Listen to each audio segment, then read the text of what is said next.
And hello. Welcome to episode 32 of the Fantasy Flyer. My name is Derek. I'm here in the fantasy pad, which is much cleaner than it was a few days ago and has some new things in it that you can't see because computers too zoomed in on my face. This is Taylor. Hey, Taylor, say hi to the folks. What up, All right, y'all? that's enough of that. Thanks. Um, how's it going, T? Not bad, not bad. We were just talking about the host v host fantasy flyer results, so I knew that was coming, but we'll get to that later. Yeah, there's a lot to unravel. How was your Christmas? Let's talk about that for a minute. In case I'll Christmas was answer. wonderful. Was it great? Okay. Yes, I'll and I'll tell Hanukkah too. you Hanukkah too. Are you part of your family Jewish? So my wife has Jewish backgrounds. We don't like practice or anything, but we Okay, celebrate a little Hanukkah and some other stuff. that's cool. All right, all right. Got some diversity up in here, Mm-hmm. religious diversity. For those of you who can't see how my Christmas went, What is I got that? Where did that come from?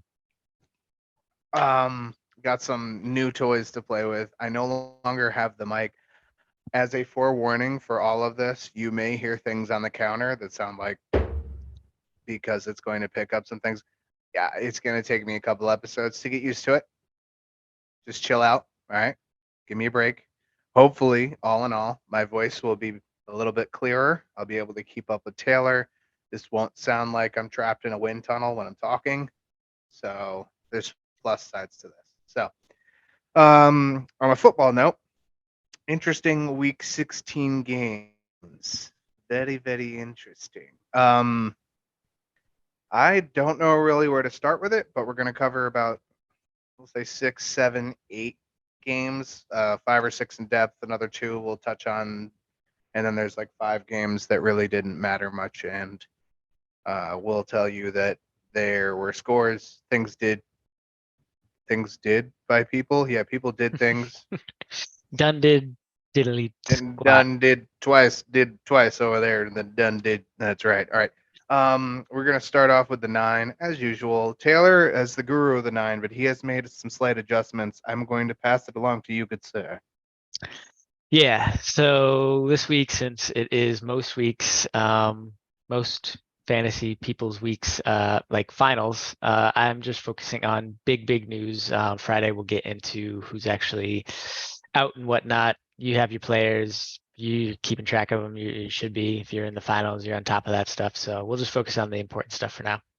Um, Arizona, Colt McCoy, who had a concussion, has cleared the protocols, not on the injury report, and is expected to play. So that's a bump up for the team, at least passing wise. Baltimore, Lamar Jackson, knee injury still questionable and did not practice Wednesday. Cincinnati, Hayden Hurst, calf questionable. Head coach Zach Taylor said he's very optimistic that he will be available for Monday's game versus the Bills. Dallas, who is a Thursday night game. Tony Pollard, thigh injury, questionable, did not practice Monday through Wednesday. According to Jerry Jones, he looks good for the game. I feel like Jerry Jones is another one that you take with a grain of salt. Not practicing Monday through Wednesday, that to me is not trending in the right direction, but obviously keep an eye on that since they play tomorrow. Denver, we talked about teams that need to make some moves. Denver fired head coach Nathaniel Hackett, so we'll see what repercussions come of that. But they're starting somewhere. Obviously, they kind of have to start there with the contract they have for Russ. Yeah. Denver fans, it is time to rejoice. The season Maybe of we'll change is see. upon us. Sweet baby Jesus, on the day of his birthday, had convinced somebody in the Denver Broncos front office to come to their senses. Go ahead. Sorry. No, uh, I'm sure that they are at least feeling a bit of sigh of relief.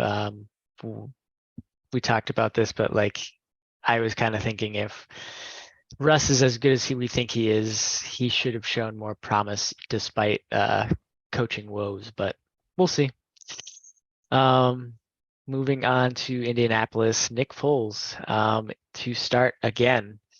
It seems like they are in full tank mode, which why not? They should be. And Houston actually having won a couple of games, Yeah, you suck. yeah, has actually opened up the door for a team like Indianapolis this week into that first draft spot. Kansas City, Mecole Hardman Abdomen, who is on IR, practiced Wednesday. Head coach Andy Reid said, I'd presume he'll be there in reference to a question about whether he'd come off IR ahead of Sunday's game. So it looks like he's trending towards playing. And Isn't it great when you get a coach and you ask a question like, "Hey, is this guy back from IR?" And he's like, "Somebody makes the decision, but it's not me." yeah, yeah, He's like, "I don't know who did it. It's not me." yeah. Love the indifference or lack of, definitive. You don't need him. We've seen No, that, you but don't. it is nice. He's a good gadget player. Let's be honest. Yeah, and he was playing a big role before the injury. He may come back and be a decent part of the team, especially in the playoffs. Las Vegas. This is actually a lot of repercussions here. Not just so the main news is Derek Carr will be sitting, and Jared Stidham will start at QB. But some other vets may quote take a step back as the team takes a look at the youth on the team. So some other vets may. More breaking news. Oh shit. He's actually stepping away from the team. Yeah, will he's not not traveling with be- the team for the next 2 weeks. I saw that.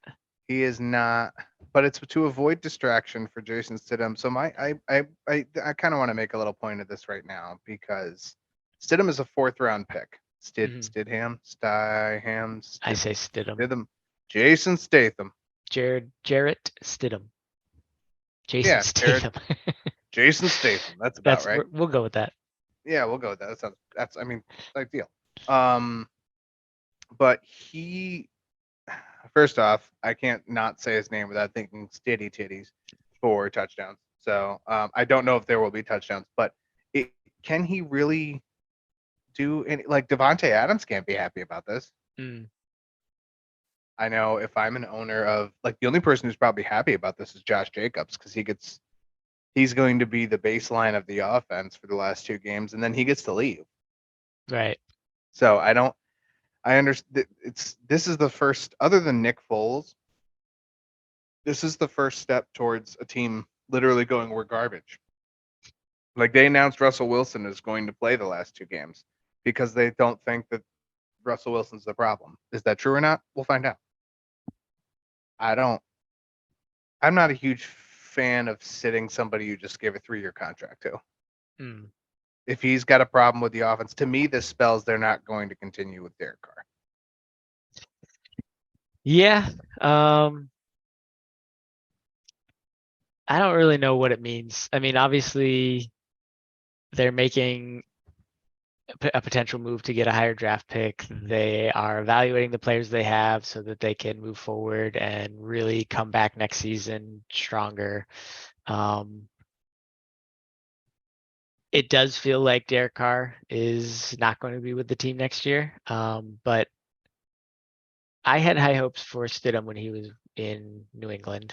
Didn't pan out. We saw him have a decent preseason. I don't think he's the answer, I guess is where I'm going with this. So as they said, they're seeing what they have with the youth, and maybe they'll make moves to get someone else. We'll see. That leaves 2 holes though, Mm-hmm. because Jacobs is going to be gone. Derek Carr, maybe not. It doesn't spell good things. All right, go on. No. Go on. Continue. I Well, will. I guess one more note to that point about Josh Jacobs being gone. Do you think they sit him since they said they were going to sit vets and they have Zamir White play and other Be guys? smart. Yeah. It'd be smart. And Jacobs wouldn't care. You're Right. going to pay me the same amount of money. I'll step away. I'll go on vacation 2 weeks early. Yeah. Yeah. No, he's finished Even a week early. solid. Somebody's going to give him money. Yeah. All right. Okay. So yeah, keep an eye on who might be out from Vegas. I will Moving- say from a fantasy point of view, huge hits to everybody. Yeah. Devontae Adams, Hunter Renfro, Darren Waller, who's had 2 good weeks since he came back. Mhm. I mean, he might be the only person who's quote unquote, I won't say even untouched. It doesn't have quite as much of a fall off Mhm. because of what tight ends mean to short arm QBs. Yeah. So, but still, I'm not thrilled by any of that. And the move comes at the fantasy playoffs, where somewhere in the world there is a Devontae Adams team now who has to go. Now I'm going to get 6 points from Devontae Adams this week after he just put up 15 total in his last 3 games. So he's been on a bad streak, as don't help. So unless he's sitting too, Right. he's a vet. So in which case, is it any better for you? Makes your decision easier. Go hit the waiver wire, but Right. Yeah. Keep an eye on those Las Vegas vets. Miami, Tua in the concussion protocols again. This poor guy, I don't know what sort of long-term repercussions this is going to have, but this can't be good. Anyways, he's listed as questionable. I don't see how he plays. And McDaniel said Teddy Bridgewater is expected to start. Just terrible. Yeah. And they play New England. So good defense. not Good. for nothing, but 2 of the top 7 wide receivers, 3 of the top 10, 3 of the top 10 solidly, are heavily affected by the last 2 notes we talked about. Yeah, and that's why I was going to actually, I wanted to Going that way. chat on that a little bit more. Yeah, Waddle and Hill. Hill is going to be a huge question for a lot of people. Like it's odd, especially for Miami. Well, Miami is injury related, so it's not odd. It's a hand they've been dealt, and they have to kind of go with it. But this is not a normal time where you see down plays for fantasy playoff reasons during the fantasy playoffs, where you see these players that just aren't going to have the ceiling they normally have. And really, if you're talking about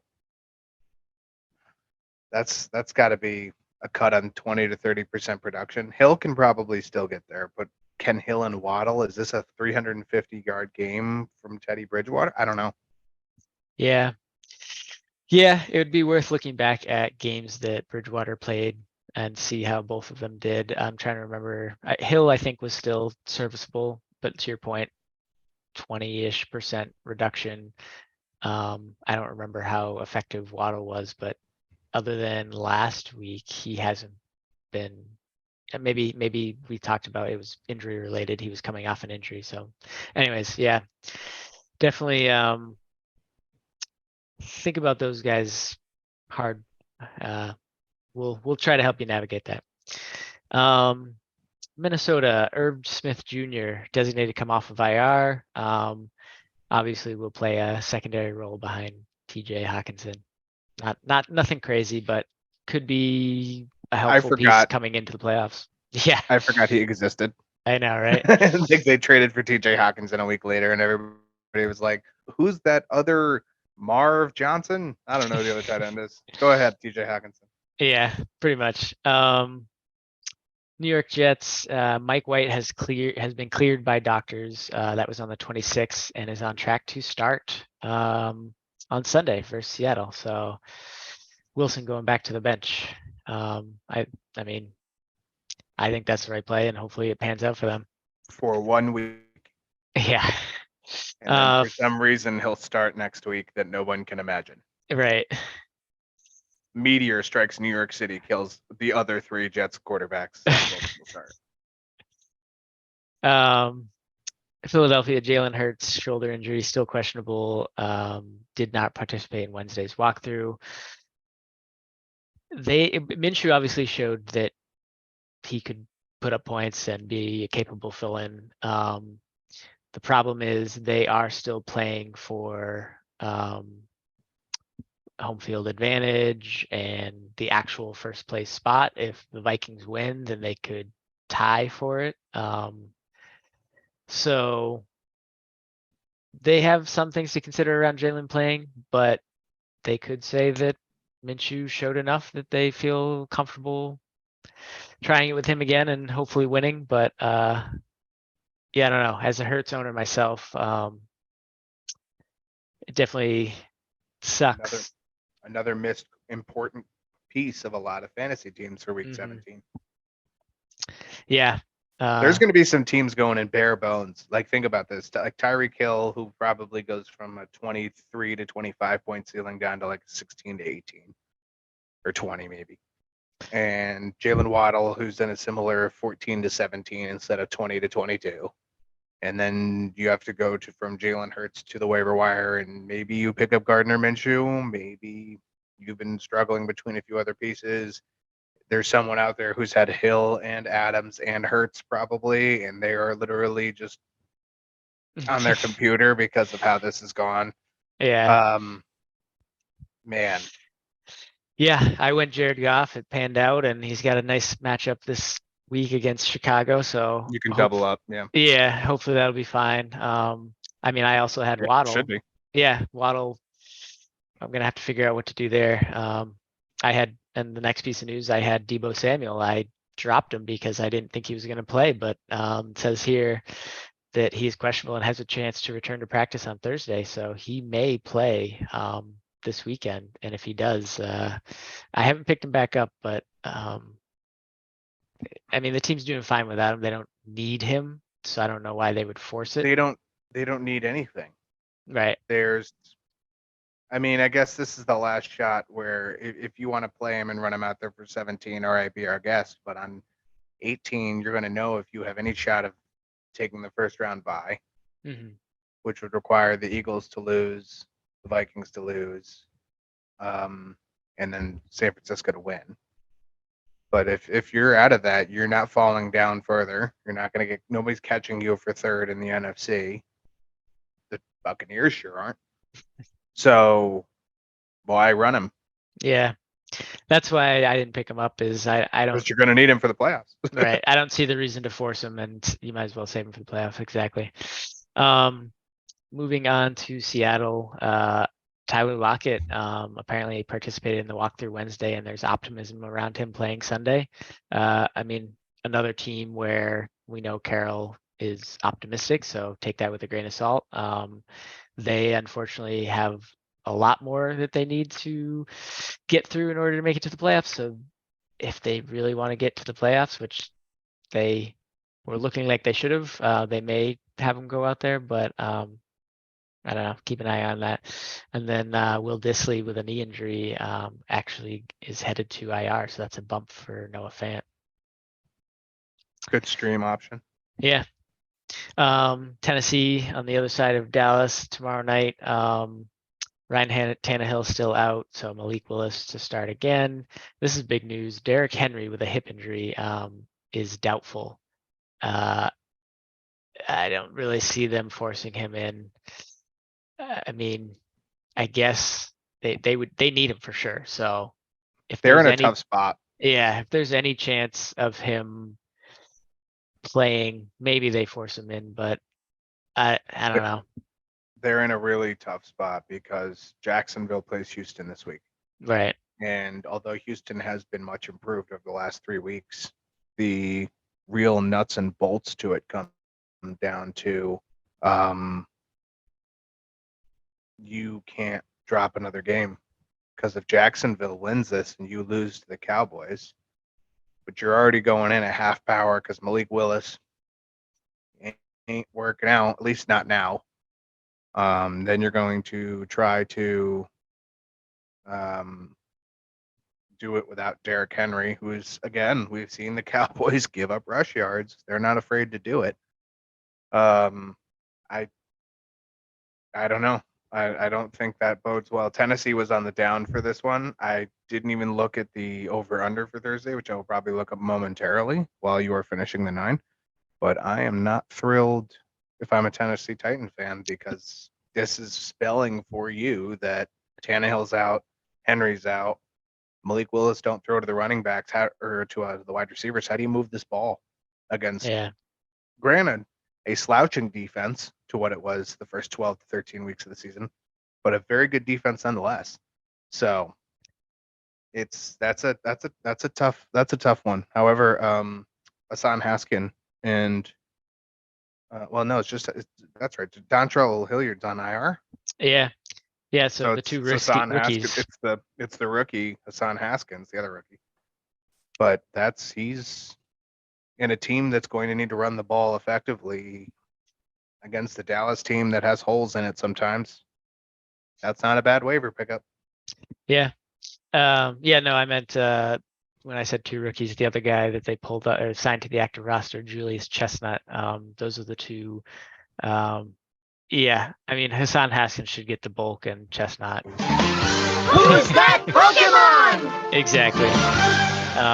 Change of pace or just straight up the backup. And then we talked about this in pre-show, but there are a ton of defensive players that are out for Tennessee. So I don't really. That's one of the reasons I was saying I don't see why they force in Henry because they are not looking good for this game. I don't know if you found the over under. If you want me to move on. Keep going. I'll find it I'm literally looking. I'm trying to find the spread right now because I'm thinking it's in Tennessee, and I think Dallas is still going to end up being like a touchdown. Yeah. Well, the last note I have here is Washington. Oh my sweet Jesus! It's 10 points. Wow. In Tennessee. 10 points in Tennessee, and honestly, Yeah. I'll take that. Yeah. I don't see how Tennessee scores more than like 10 points in this game, and Dallas hasn't scored less than 24 since Dak came back. So yeah, not a good way to end the season for Tennessee, but doesn't look good. Washington, Carson Wentz to start. They made the switch. I don't know what quarter it was, but last game they switched over from Heineke to Wentz, and he actually played decently. And they've decided to start him again. I mean, earlier in the season, we saw what that meant for the wide receivers. He spread the ball around more. McLaurin wasn't as heavily used or hyper focused, if you want. So Jahan Dotson should be. I mean, he's been playing well, but he should be even more involved. Curtis Samuel. Maybe he was. Go ahead. He was a good pick last week. Dotson got the touchdown, had a few catches. So yeah, it's Carson Wentz is bad. I mean, they saw a glimmer of shine in Taylor Heineke, and good for them. And now they're going back to the well with Carson Wentz. They are in must-win mode to make the playoffs to play beyond 18. They can clinch. There is a scenario where they clinch a playoff spot this Sunday. So it's a rare one. I don't think it'll happen, but it can happen. Yeah. We'll see how that pans out for them. But that is it for the 9. We're going to touch on it momentarily because I'm going to go through them. Surprise, surprise. Good 9 segment. Again, more of the nuts and bolts instead of the entire car, which I like. Kind of slimmed it down. We'll probably continue doing that as we really narrow the playoff pool down to their respective 14 teams, which we are 9 of the 14, 8 of the 14, over halfway. That's for sure. Especially after this past week, teams that clinched this past week, Ravens clinched a playoff berth. Bills clinched the AFC East with that very convincing stop of the Bears in the second half. The Bears were leading for a while in this game, and then they didn't score at all. Browns were eliminated. Falcons were eliminated, so you can say that they clinched extra time off. Chargers clinched a playoff berth, which I think you added. I did. Did I miss that one? It was the Monday night game.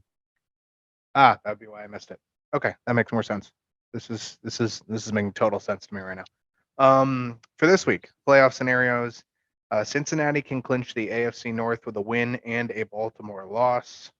Miami can clinch a playoff berth with a win and a Jets loss. Eagles can clinch the NFC East with a win or a Dallas loss. They can clinch the number 1 seed and the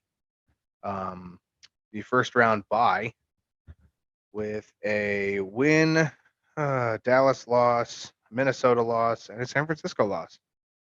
I don't think that one's going to happen, especially considering what we just talked about with Dallas and Tennessee. So that one might be right off the board after tomorrow night. But Mm. Buccaneers it's come down to the wire with the Buccaneers in the NFC South. Good God. If they win either of their last 2 games, they've won the NFC South. Oh boy. Giants clinch a playoff berth with a win or a Seattle loss, Washington loss, or a Seattle, Detroit. My window just minimized. That's not good. Seattle, Detroit, Green Bay losses, or Washington, Detroit, Green Bay losses. A lot of different ways that can happen too. Washington can clinch a playoff berth with a win, and if in Seattle, Detroit, and Green Bay all lose. So Seattle, Detroit, and Green Bay all lose, and the Giants and the Commanders both win. You will have all 4 NFC East teams in the playoffs. Damn. Yeah. Yep. Well, it helps because the Commanders own the tiebreaker over the Packers. The Giants do as well, so Green Bay can't lose. Detroit owns the tiebreaker over the Giants. Seattle does as well, from what I know. I believe both those teams beat the Giants this year. So I don't know. A lot of interesting scenarios, but I imagine on the other side of this weekend we will be up to probably 10 to 12 teams, if not all of them, almost. Because in the AFC, it's what is there anything? Is it any more locked up? Any less locked up? I should say. Most of those were NFC teams. Right. Miami will clinch a playoff berth with a win and the Jets loss. Chargers are in. Bills are leading the division. Yeah, I don't see. Ravens are in now. We talked about the Jags and the Titans. The Jags jumped like 6 Those are the- spots. Those are the 2. Yeah, the Jaguars. The Jaguars are they play each other week 18. Mm. That's going to be the big. So even if because they have the same record right now, right? They're both. Yes, 7 and 8. So it doesn't matter if the Titans get their pants absolutely spanked by the Cowboys and the Jaguars win, because if the Titans go out and win on week 18, it'll be a win and you're in. That's gonna be it. Win and you're in. Because that would mean Tennessee has the season over the tiebreaker over Jacksonville after week 18. Mm-hmm. So those are going to be the last 2 because we have Ravens in, Chargers in, Bengals, Bills. Who am I missing? That's the fight for the South. Chiefs and Did you say the Chargers? yeah, that's Jags, 5 of them. Miami. Well, Miami, I assume that they will probably win. Oh, I don't know anymore because Teddy Bridgewater's going to play. All right. That's going to be a lot closer than it probably would have been.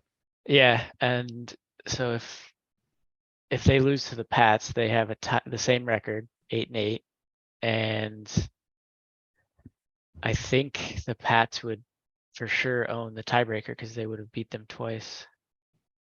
Is that right? Did they win the first game? Maybe. No, I don't think Yeah. they did. That's going to be an interesting one. I think I'm lying. Well, the problem is that leaves you with still week 18, and the Pats will play the Bills.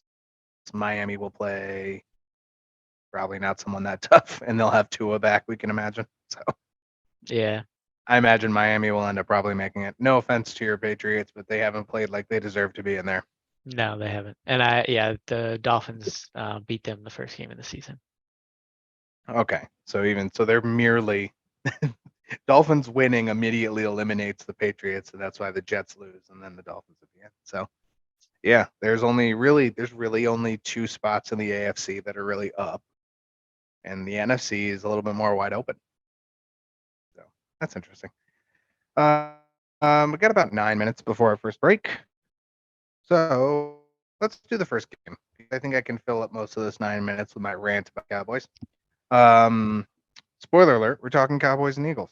Eagles lost this game 34-40. I should be happier than this after all of the chit chat that I heard after the Cowboys lost in week 6 with Cooper Rush and the backup doesn't matter. And now we're getting it same the other way. And everybody's saying, oh, well, you beat our backup. It only took, you didn't have the MVP of the league and blah, blah, blah, and blah, blah, blah. And chirp, chirp, chirp. An L is an L. Hold it proudly. The Eagles are still a fantastic team. Like I've said it all season long. When we get to the playoffs as a Cowboys team, we crumble like the crunchiest of cookies, the softest of rice cakes, the most wicker baskety of Triscuits. It's just not the greatest time for the Cowboys when they get to the playoffs. And I'm expecting nothing less. Okay. They're going to still have to play the Buccaneers. And for somehow, some way, I know they won't do it. It's okay. Like you heard it here first on the Fantasy Flyer. Derek expects nothing of this. But when we go out and we beat you after a horrible defensive performance, like that's the one thing about this is Dallas's defense does not seem threatening anymore. They have been whipped cream soft the last 3 weeks. It's been bad. They almost folded the Texans. Narrowly, they needed Dak to pull out a 98-yard drive for that. They do fold to the Jaguars, who are a very good offense. Let them come back from being down 17 in the third quarter to win the game in overtime. No conviction in that defense whatsoever. And in this game, I mean, let's call a spade a spade. It took a 52-yard pass to T.Y.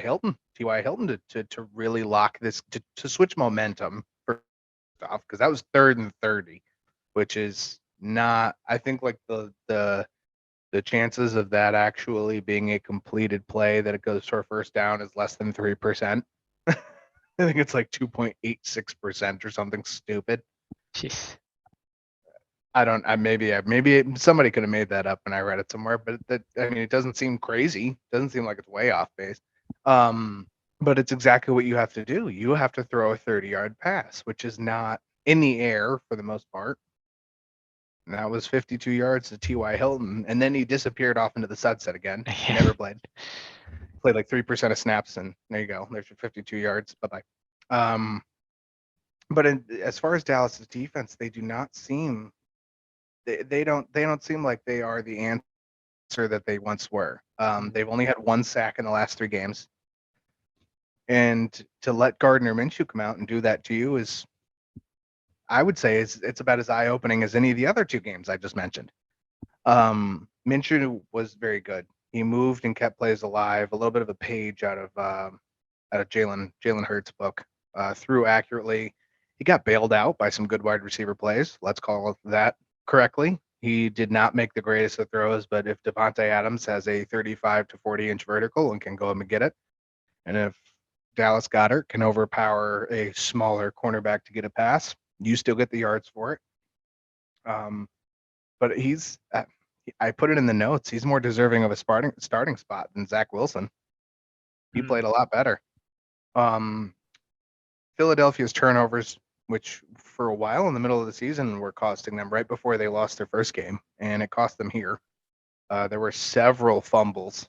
Dallas had good field position, and they took advantage of it. They scored 17 points off of 3 turnovers, if I'm not mistaken.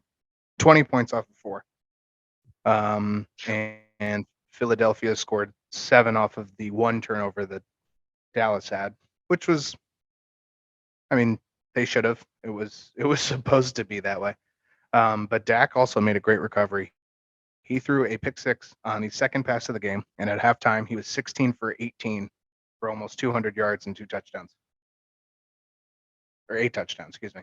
And then he made that great pass to Hilton, which was the momentum change, and Philadelphia didn't score after that. It was 34 to 27 then, and the Cowboys scored 13 straight to win it.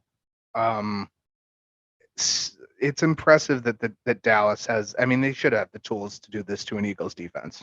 Mm-hmm. The offensive weaponry here for this team is nothing shy of high powered. In the Eagles defense, like I've said, I don't know how many times this season, they are not far, if at all, off of the Cowboys defense. Both of these teams, this should be a little bit of a wake up call to both, but the Cowboys have had they were the number 1 scoring defense for like 8 weeks.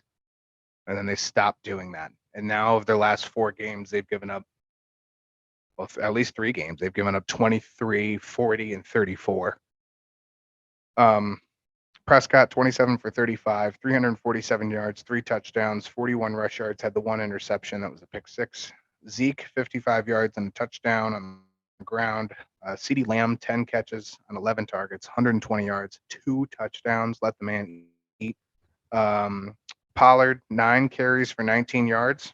Stinker. Made up for it in the receiving game, 6 catches for 61 yards. T.Y. Hilton had that 1 catch for 52. Michael Gallup, 4 catches, 36 yards, and a touchdown. He used everybody. Gardner Minshew, 24 for 40, 355 yards, 2 touchdowns, 2 interceptions. I believe he had a fumble. Miles Sanders, 21 carries for 65 yards. He had 2 fumbles. Did I have that right? I have No, it he the other had way a- around. You have Miles Sanders had 1, Minshew had And- 2. Oh, that's right. No, that's right. They credit Minshew with the fumble because it never made it to Miles Sanders. Gotcha. Devontae Smith, 8 catches, 12 targets, 113 yards, a pair of touchdowns. A.J. Brown, 8 targets, 6 catches, 103 yards. Dallas got it, 3 for 3, 67. I mean, this doesn't make the Cowboys any better. This really doesn't make the Eagles any worse. Mm. I'll just go on the record as saying that. I don't think that this is indicative. I don't think the Eagles were ever meant to make it to the end of the season with 1 win or with 1 Right. loss, I should say. I don't think that was. I think this is just low key enough for them to fly under the radar. And, New Orleans is who they face this week. Gardner Minshew should be, if he does what he did against the Cowboys, this should be an easy win for them. Yeah. Yeah, and that's sort of what I was alluding to before is like Minshew, granted 2 interceptions and a couple fumbles, not great, but 355 yards and 2 touchdowns is perfectly serviceable against a not so great New Orleans team with, Olave's questionable, but not a lot They're of not gonna receiving have the options. pieces. Yeah. They're not going to have the pieces. Yeah. But yeah, your Dallas defense here, I don't know if they're resting, getting prepared for the playoffs or what, but 0 sacks, They- no big plays. Not what we've They're- seen early in the season. They're missing Leighton Vander Esch, left in the Yeah. middle of the Jaguars game. He was still out for this one. Dorrance Armstrong is missing from the defensive line. They are now without 2 separate cornerbacks. And somebody else left this game or didn't play this game too, and I can't remember who it is off the top of my head. They're Well- missing some pieces, but that's not Yeah. that shouldn't weaken this defense by 20 points. Right. Yeah, Parsons is questionable for Thursday. Honestly, they don't need him. Set him. Again, that shouldn't change whether they beat Tennessee. And at the end of the day, I think Philadelphia locks up the NFC East with a win this week. So why it? Anything Yeah. else for you from this one? That's it. Yeah, pretty straightforward. 2 really good teams. Great matchup. I'm glad I was able to chirp back at some of my Eagles compadres. Me and one of my friends, David, had a nice little out and out. And then we were like, man, it's all love. We love chirping at each other. We've been doing it for years. So shout out to David. That's going to do the end of part 1. We're going to come back. I'm going to go get new drink because the drink is a little low over here. You see that? It's very insulting. Taylor, sign us off. We'll see y'all on the flip.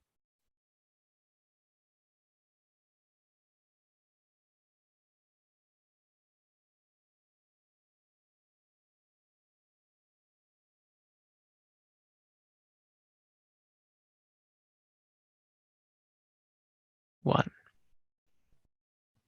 Jingle bells, jingle.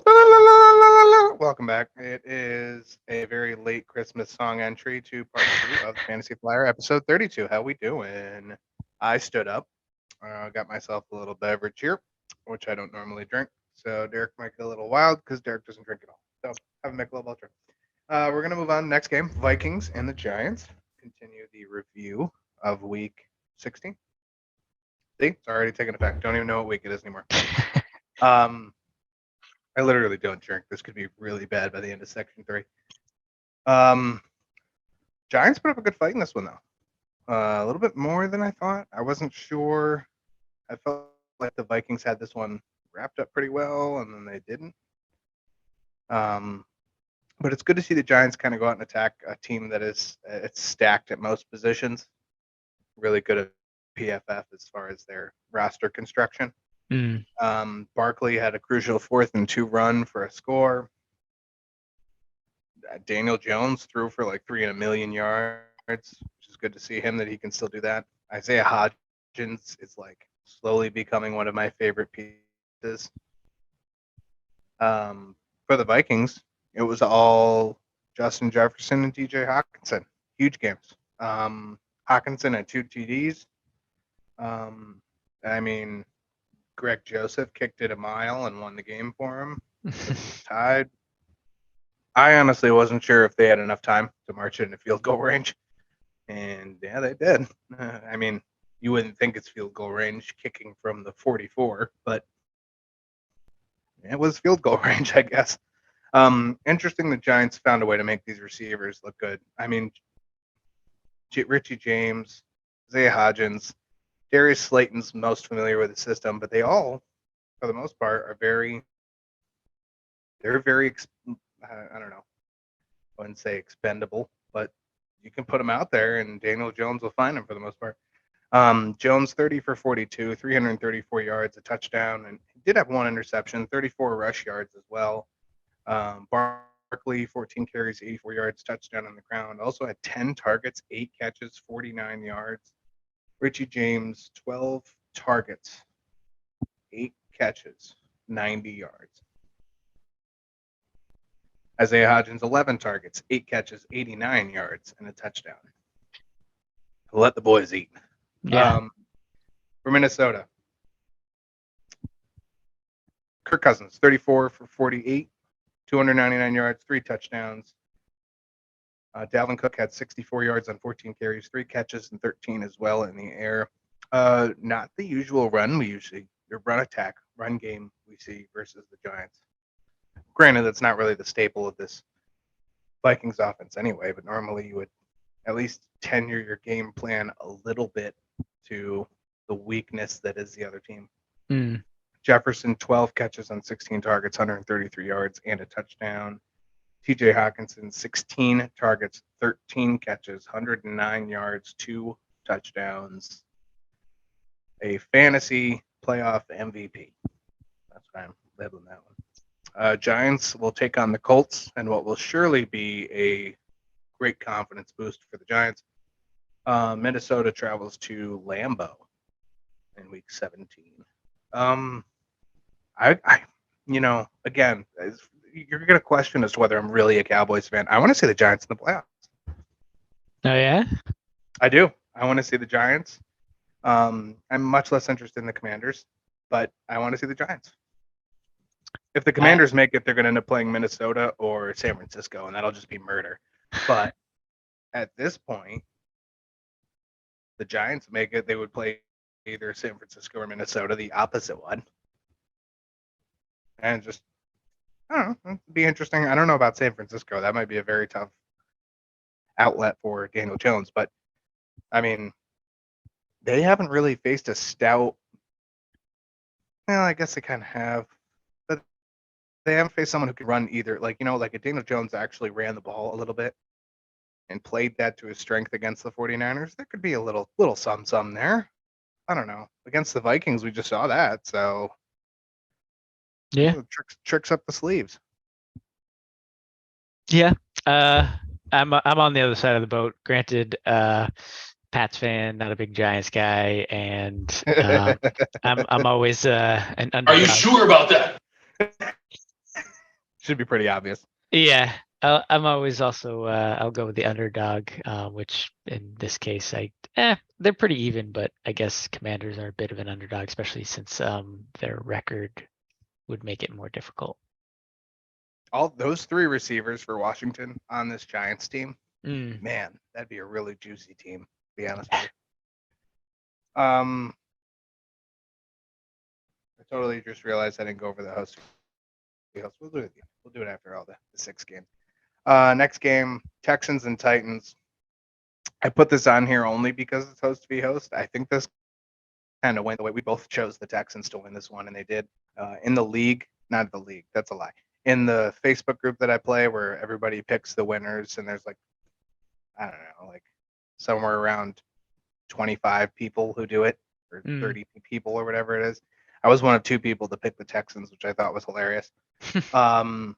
Yeah, like they didn't pay attention to the 2 weeks that just happened, and the fact the Titans didn't have Ryan Tannehill. It was kind of I thought it was pretty open shut. It didn't look it for a while during this game.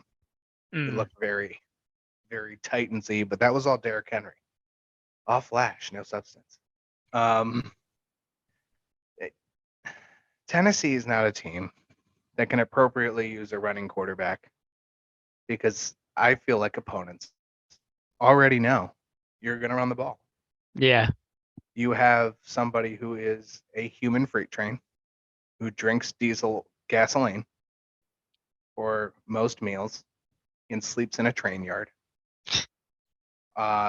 The team needs to rely less on Derrick Henry in these situations where they're not even necessarily that they're losing, but if the game is close, your offense is predictable.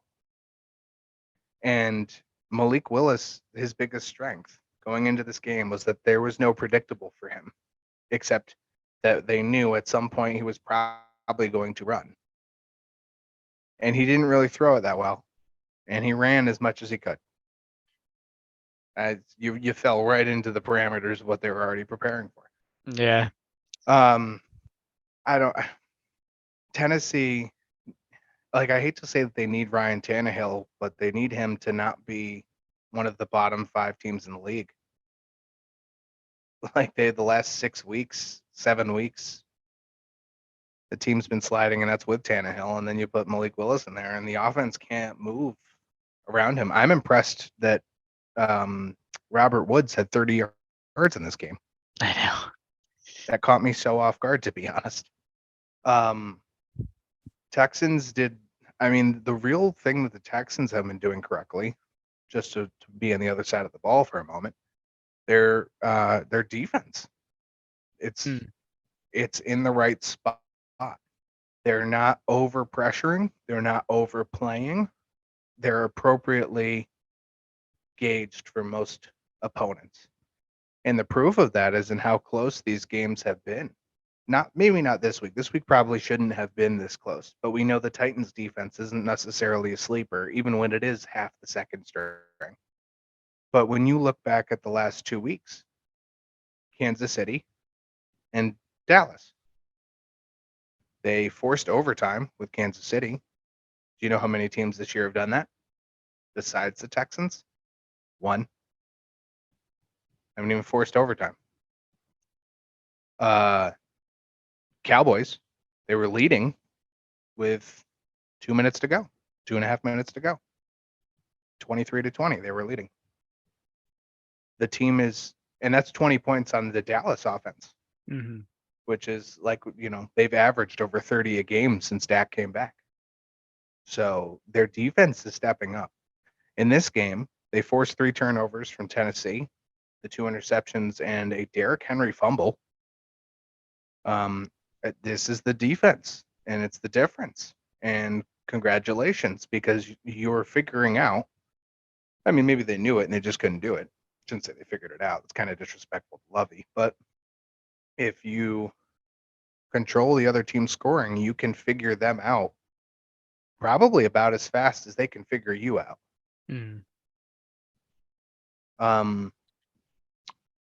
Davis Mills, 17 for 28, 178 yards, touchdown, interception.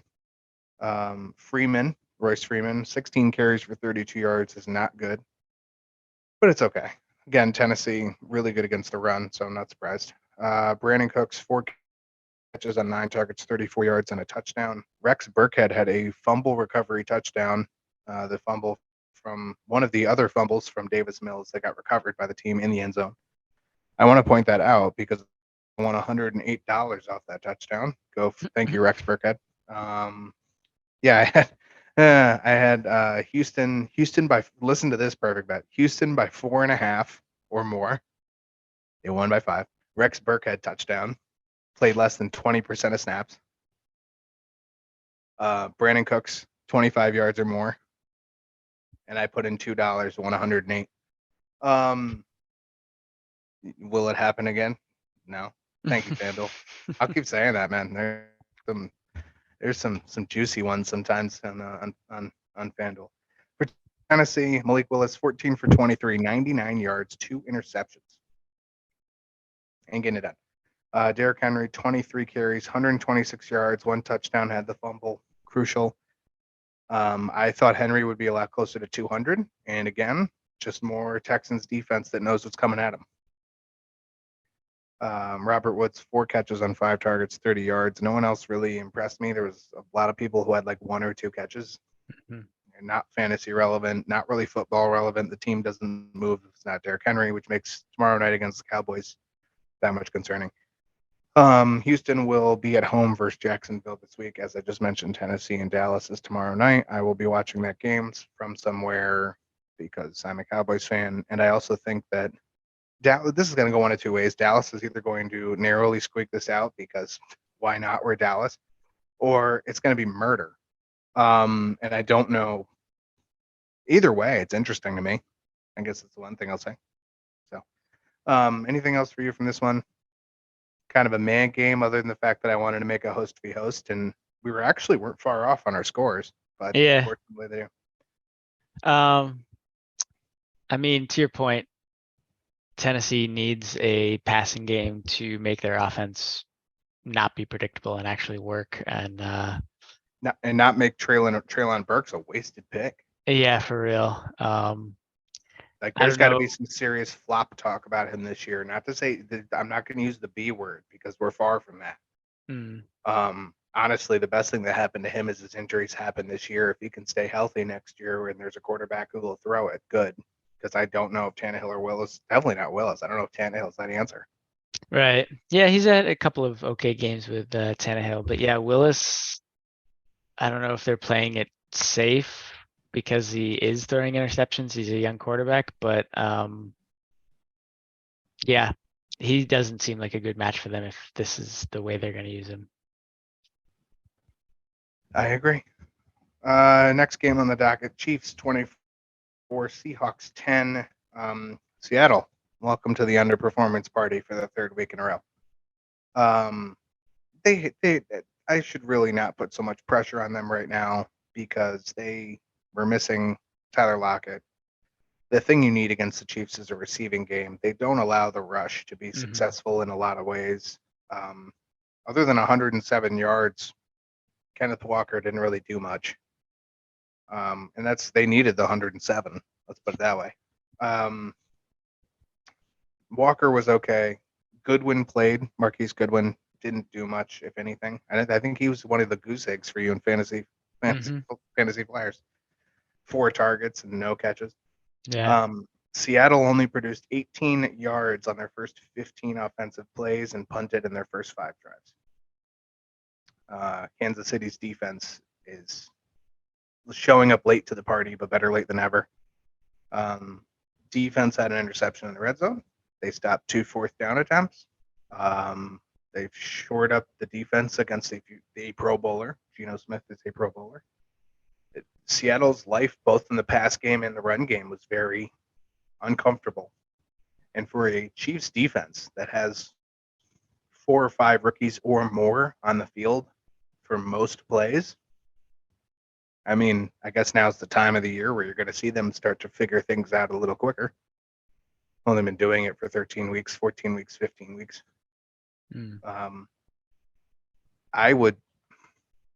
Seattle mathematically is not eliminated from the playoffs, but confidently, emotionally, they seem to be eliminated from the playoffs. Yeah. If there's one consolation prize for the Broncos after that horrible trade, what's looking like a horrible trade, I should say, it's that Seattle at least won't make the playoffs and get a top 10 pick. Jets and Rams are next up for Seattle, and got to win both at minimum, and you need some help from other teams. Kansas City is Kansas City. I don't think there's really, honestly, I guess the biggest thing you can say about them is that Jerick McKinnon didn't run for 95 yards and catch 95 yards and have 7 touchdowns. Yeah. And save Timmy from the well and put out a burning fire at halftime. Absolute monster the last few weeks. So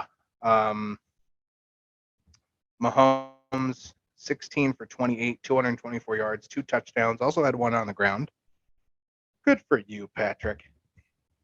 Isaiah Pacheco, 58 rush yards.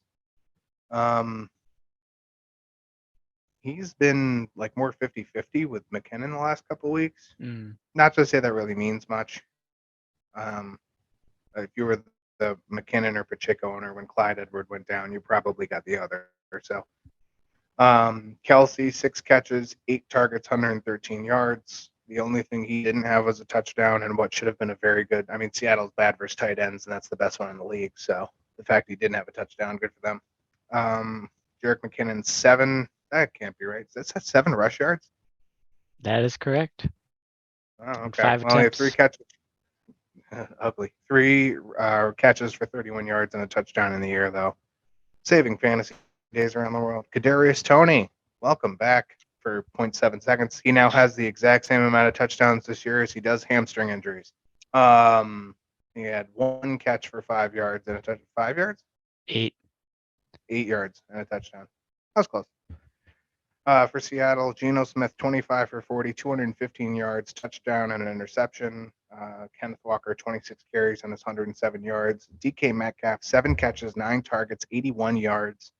Noah Fant, 2 catches, 12 yards at a touchdown. Laquan Treadwell and Colby Parkinson had 3 catches each.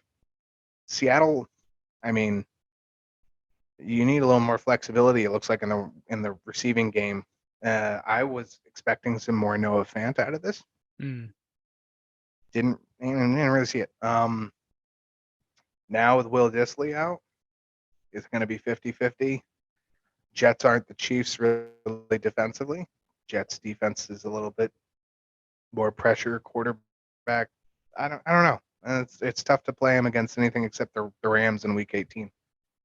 And that's if Seattle cares enough at that point, because if they're not eliminated, they'll be playing for something deeply that game. So Kansas City will stay at home to take on Denver.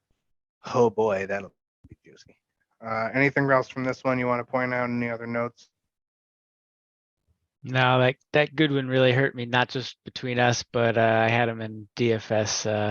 I don't know if that was because of the injury he had coming in, but he did have 4 targets, just nothing. Goose egg. Wasn't good. You suck, you jackass. Next game, Packers and Dolphins. Talk about a game that cost me $245. That same Facebook page, going into the Sunday games, I had 2 wrong between Thursday and all of Saturday. 2. Just about everybody else had 3, because Houston, like I said, no one had Houston winning. So that was a freebie for me.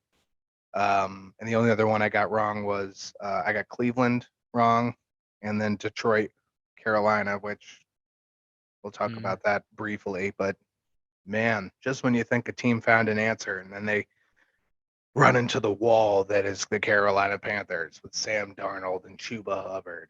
Yeah.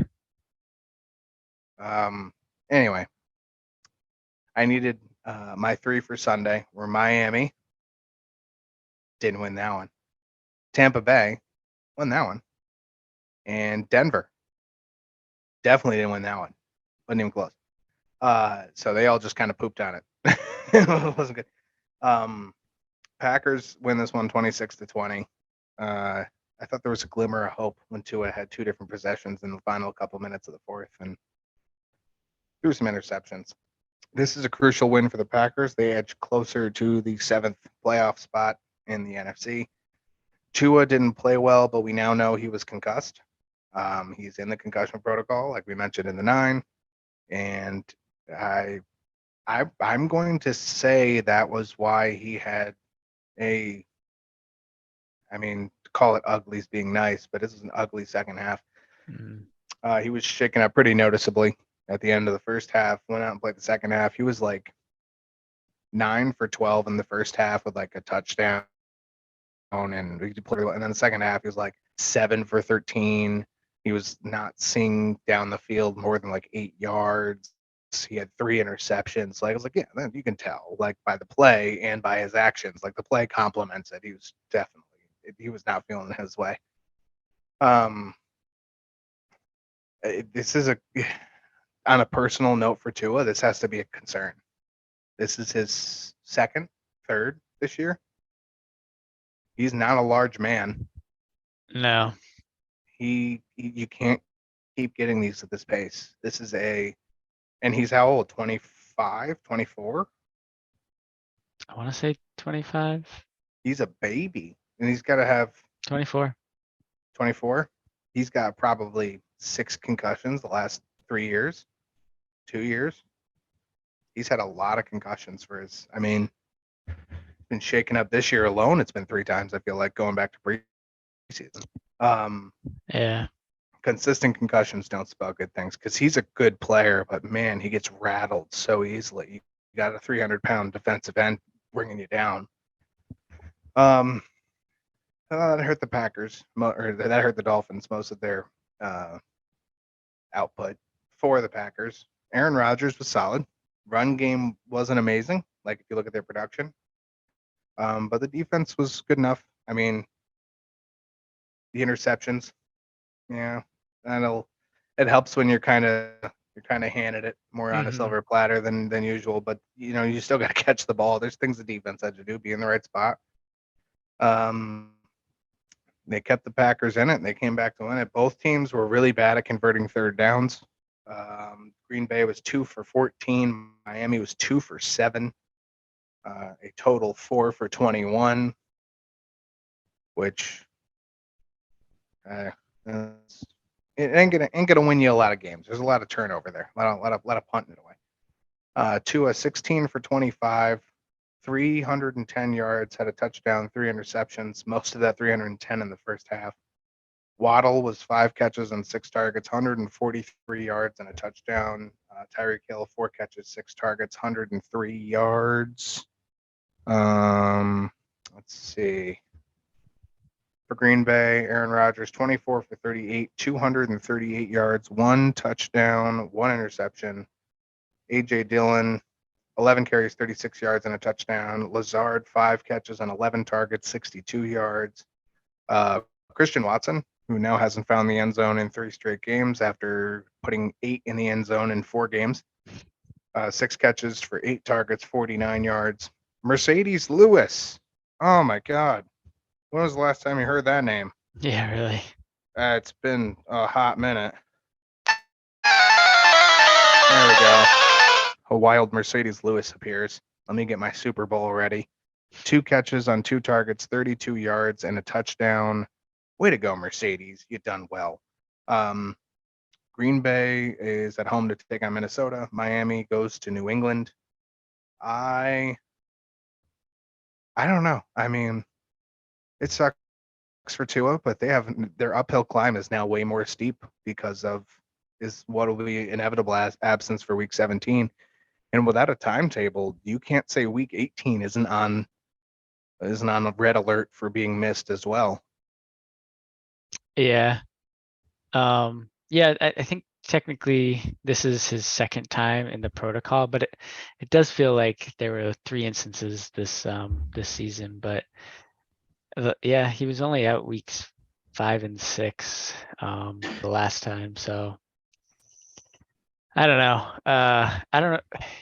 It's strange to me that this is now the second time that they missed it, and they were the catalyst the first time for the changes in the concussion protocols. Not sure what is going on over there in Miami that they keep missing his concussion issues, because I don't remember. I did see a decent amount of this game, but I don't remember how many hits he took in the second half and whether that made things worse. But Undoubtedly. yeah, it's not a great look for the team. It's not great for this poor young talented NFL player. Yeah, makes me think of boxing and what is it, Parkinson's? Yeah, there's a lot to be said for these injuries occurring rapidly in succession, which week 5 and 6 isn't exactly in succession, but you have to think that's twice in 3 months Right, exactly. where they've said you've lost mobility because you got hit. There's got to be some sort of improvement to that. And I know we can try and be critical of the refs, but that's not really the answer.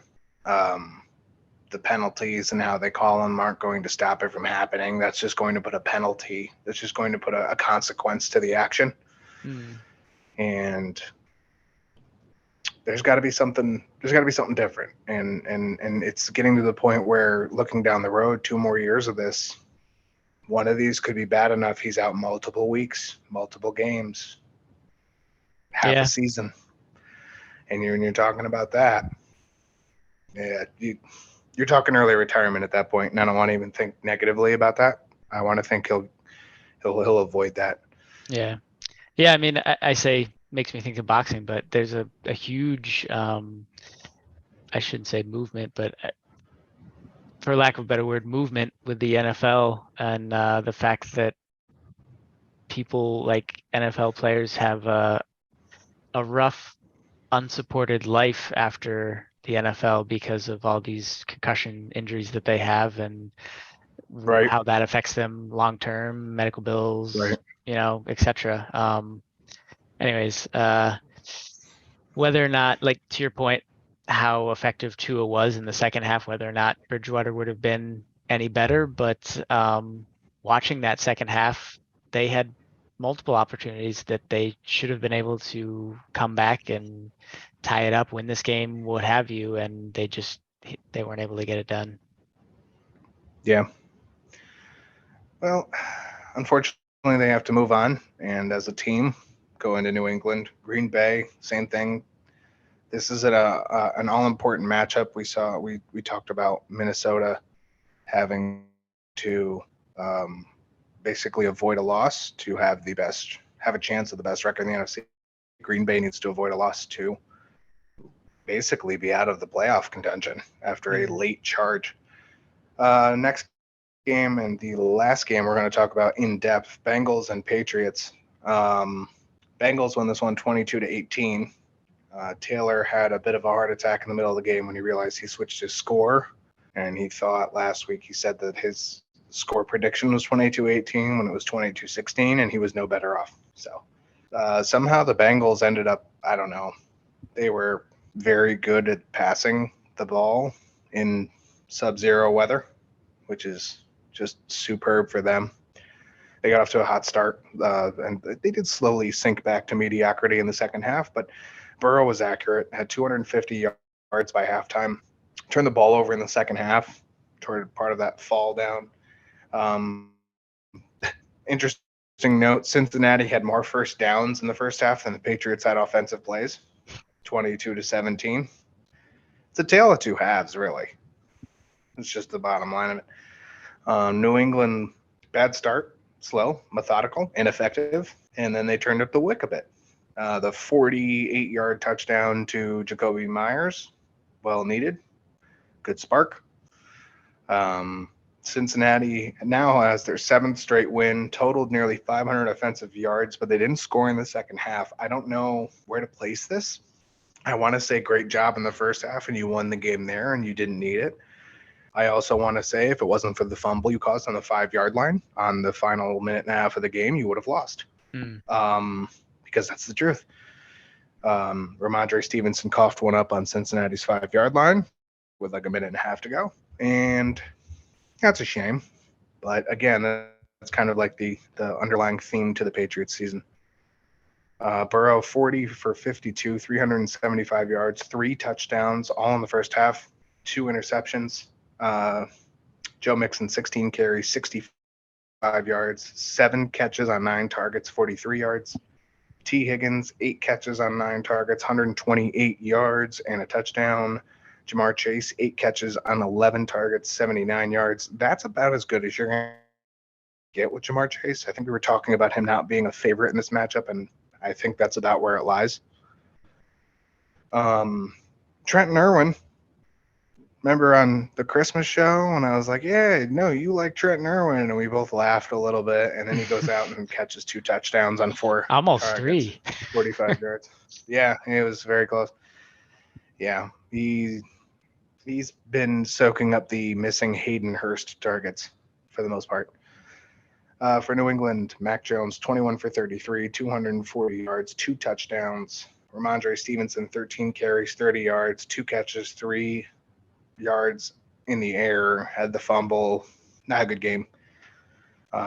Kendrick Bourne, 6 catches, 9 targets, 100 yards, 1 touchdown. Jacoby Myers, 6 catches on 7 targets, 83 yards, and a touchdown. Pass game looked a little better than the last couple of weeks. Thumbs up. Ramondre Stevenson did not look better in the last couple of weeks. Thumbs down. It ebbs and it flows with New England, and I don't understand why. New England takes on Miami at home. Cincinnati faces Buffalo at home on Monday Night Football. Boy, that's a juicy matchup. Honestly, potential AFC Championship game matchup potential, maybe somewhere in a different universe or this one. No one knows. Any notes from this one? You're the Patriots fan here. This is heartbreaking. Very, very. It was, like you said, a tale of 2 halves. At halftime, I was like, man, this sucks. I don't know if I want to watch the second half. And then Marcus Jones sparks things with like a 69-yard return on 69. Yeah. This is so cool. On the interception, which really got things going. He now has a pick 6, a reception for a touchdown, and the punt return for a touchdown. So he's done like the trifecta. So anyways, yeah, but the second First half. person to do it. First person to do it since Julian Edelman, 2012. Wait, Edelman did it too? I missed Yes. that. Wow. Yeah, punt return, kick return, and touchdown. Damn. Yeah, so the defense really stepped it up the second half. Mac Jones looked a lot better the second half. I love that he had 0 interceptions and 2 touchdowns. Like that, throwing wise for the offense, is a huge step in the right direction. But the first half, they just 3 and outs, like time of possession was not in their favor, and you can't do that to a good team like the Bengals. But yeah, so the second half they really stepped it up and they looked a lot better on both sides of the ball. Kendrick Bourne had a great game. Jacoby Myers, not bad. So the second half is what you want to see, and they almost won it. And just, yeah, another late flub loses them the game. And I just, yeah. I mean, the field goal wasn't going to help, so it didn't really matter. But that 200 and some yards, 2 touchdowns, no interception is the Kirk Cousins formula for winning football games. Mhm. And I'll be damned if it doesn't at least keep in contention for most. Yeah, I mean, that's what we saw from Mac Jones last season, was just efficient. There's a reason that Kirk Cousins is made fun of for the most mediocre, because mediocre doesn't mean bad, it means average. Right. And that 250 and 2 and no interceptions with a 60% completion percentage, if that earns you average, good. Good. Yeah. There's no problem with that. If you can get, you got to think, you get Ramondre Stevenson with another 50-yard game in the air, 50 yards on the ground, like he's been known to do, this is probably a different score. Yeah. So I'm firmly in that stance that Mac Jones just needs to settle into being okay with being average before he looks at being great. Because there's no problem, like baby steps. There's no problem with you know, okay, I'm not going to throw for 350 yards. Yeah. I need to balance this attack, and I need to be smart with my plays. This is a team. The other thing is, this is a team. These are 2 teams that are in the top 3 in forced incompletion percentage. Neither one did that. New England had a 65% completion percentage. Joe Burrow had I have to do quick math off my head, and that's never good. I mean, that's got to be close to 75%, almost 80. You're in the ballpark. Yeah, Yeah. you're 70, 77. roughly 40 for 52. Yeah, this was a good showing for both quarterbacks, all in all. And then you looked at two different defenses. You saw Cincinnati's defense be pretty good in the first half, and the Patriots be very good in the second. So, crucial weeks coming up, mostly for the Patriots. But that will lead us to our second and final break. When we come back, we're going to go through the express lane, which will be very quick. We're going to go through the fantasy flyer host v host results, and we're going to play a waiver wire edition of the name game before we sign off on this Wednesday night.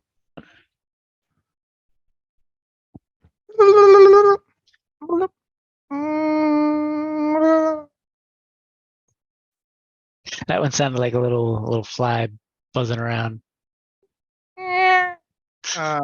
It's part 3. I'm having fun. That's all we're doing.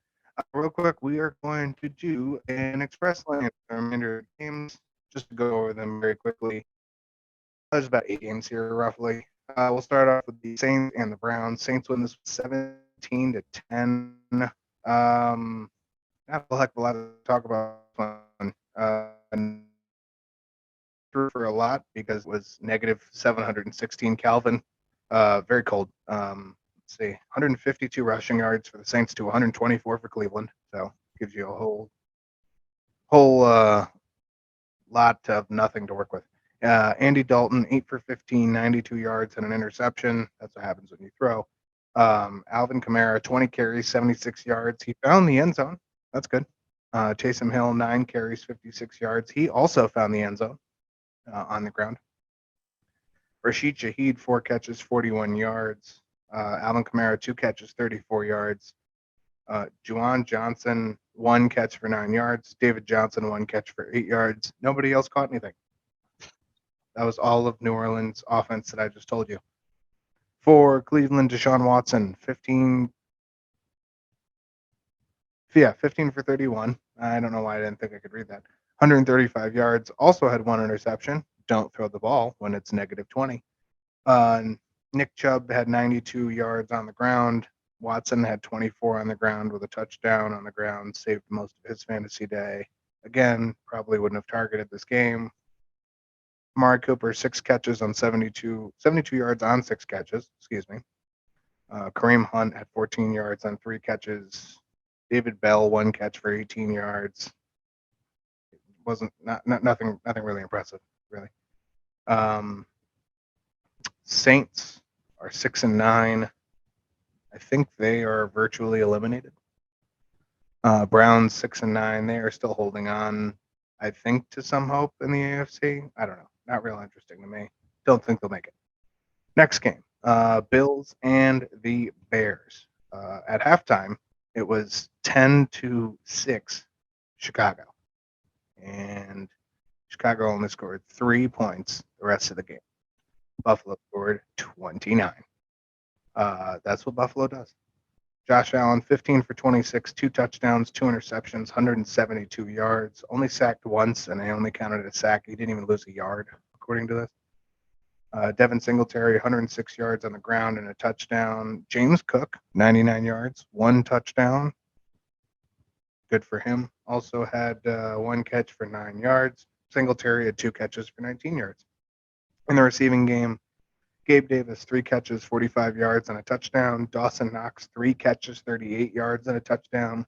Stephon Diggs, 2 catches for 26 yards. That's his 3rd straight sub 10-point game in PPR.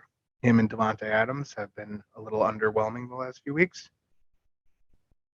For Chicago, Justin Fields, 15 for 23, 119 yards and a touchdown. He also ran for 11 yards. Snappy. David Montgomery, 16 carries, 62 yards, excuse me. Khalil Herbert had 6 carries, 7 yards on him. Not very good. Nominally good. Velus Jones was the leading Chicago receiver, 2 for 52. Byron Pringle, 2 for 34. Cole Kmet, 5 for 27. Chicago is still eliminated from the playoffs. Buffalo has locked up the AFC East with that win. Next game, shocker to me. The all-powerful, almighty Lions and the Carolina Panthers. The Panthers stomped on Detroit here. We said on Friday's show that Detroit has been number one against the rush over the past 3 weeks, being weeks 13 through 15. They had allowed 55 yards on average for those 3 games. That was best in the league. And I was like, yeah, this is a team that shouldn't, it's not like they have Christian McCaffrey or Derrick Henry or Josh Jacobs or something who's super, just like this big monster you got to block out of the backfield that you got to take care of. They got, Chuba Hubbard and Dante Foreman. And then the Carolina Panthers decided to go out and break records on the ground. 240 first half rush yards. That's 240 first half rush yards. I don't know if I need to say that again, but I wanted to make sure all of you heard it. They had 320 in the game. Both of those are records for the franchise. And nobody from Detroit could figure out that they were just going to keep running the ball. It's pretty amazing. Dante Foreman, 21 carries, 165 yards, and a touchdown. Chuba Hubbard, 12 carries, 125 yards. Sam Darnold had 19 rush yards and a touchdown on the ground. He also threw for 250 yards and a touchdown in the air. DJ Moore had that touchdown on 5 catches for 83 yards. Terrace Marshall, 2 catches for 55. Laviska Shenault, 3 catches for 53. For Detroit, Jared Goff, 25 for 42, 355 yards, 3 touchdowns. He was the league. He was the league. No, he was the leader for Detroit's rushing game, which tells you how bad DeAndre Swift and Jamal Williams were. DJ Chark, 4 catches for 108 yards. If you listened at all, Amon-Ra has settled into these. His average for catches is somewhere around 10 to 15 yards. He's not the deep ball catcher he was. DJ Chark had a 51-yard pass here, which is the majority of his yards. Amon-Ra, 7 catches, 76 yards, which seems to be like an average stat line for him now. Not like it's a bad one for fantasy purposes, but touchdown to hit the ceiling. Khalif Raymond, 1 catch for 56 yards. Shout out to the Shane Zylstra owners. I think he was 0% owned from what I saw. He had all of 0% ownership, and I don't know which format it was. So in fairness, he had 5 catches for 26 yards and 3 touchdowns. So sure, okay. I will, if anybody picks Shane Zylstra in any format, let me know, and I will congratulate you publicly on Friday next show. Jared Goff had a fumble and loss. It can be done. You can beat Detroit. I'll just say that. Detroit will face. They are still in the playoffs, so it's probably important that we know who they face. They will host Chicago on New Year's Day, and the Lions won their first matchup 31-30. So Panthers will take on Tampa Bay, which if Tampa Bay wins, they win the NFC South, and we can stop talking about the Panthers. Next game, Falcons and the Ravens. Was this game enjoyable to watch? Probably not. Ravens win 17-9. Falcons have fell into the top 10 picks, I believe, if I'm not mistaken, in the NFL draft. The Ravens they locked up a playoff spot with this win, which was not pretty, but it was done the way it needed to be done. Desmond Ridder for Atlanta, 22 for 33, 218 yards. Big shout out to Tyler Algier, who has seen 70% snaps or more out of the Atlanta backfield for 2 weeks in a row. I would imagine he's going to probably stay that way, being that we are at the end of the year. And they don't really have much to play for, so put the rookie out there and see what he can do. He had 18 carries, 74 yards. Drake London, 7 catches for 96 yards. The worst thing for your fantasy Flyers, Taylor, was that Marquise Goodwin suited up. Yeah. Just saying, because Drake London would have been a great 16 points for you. Would have made this a very interesting week. Mm-hmm. Tyler Algier, also 4 catches for 43 yards, second in receiving. Olamide Zacchaeus, 4 catches on 18 yards. No one else did anything notable. for Baltimore. All run game again. What a surprise. Tyler Huntley, 9 for 17, 115 yards, 1 touchdown. That 1 touchdown went to Demarcus Robinson, his only catch for 6 yards. Mark Andrews, 3 catches for 45 yards. Sammy Watkins had a catch for 40 yards. Thank you for leaving Green Bay. Gus Edwards, 99 yards on 11 carries. J.K. Dobbins, 59 yards on 12 carries. Huntley had 26 on the ground. Not really a whole heck of a lot to say about this game. Next one, Broncos and the Rams. Okay, so this was, I didn't, where do you even start with the Rams? Like, I want to just take a second and talk about this game because it is, I don't, man. So Baker Mayfield had an amazing game, 24 for 28, 230 yards, 2 touchdowns. Cam Akers, who is your RB2 since the fantasy playoffs started in week 14, 118 yards, 3 touchdowns for Cam Akers. Tyler Higbee had two touchdowns, both touchdowns from Mayfield. 9 catches, 94 yards. It's about time they started using him appropriately. Bryson Hopkins, who is, I guess, Diet DeAndre Hopkins. I don't know. 3 catches, 57 yards. Akers had a pair of catches out of the backfield. Their defense stepped up too. The defense. There's an interception return for a touchdown from Kobe Durant. Kobe Durant had 2 interceptions, totaling 100 yards. Bobby Wagner picked off Russell Wilson, his former teammate. Tyler Higbee had a kick return. That's a stat. That's a real stat. I don't know what to make of. I would imagine that this. I don't know. This is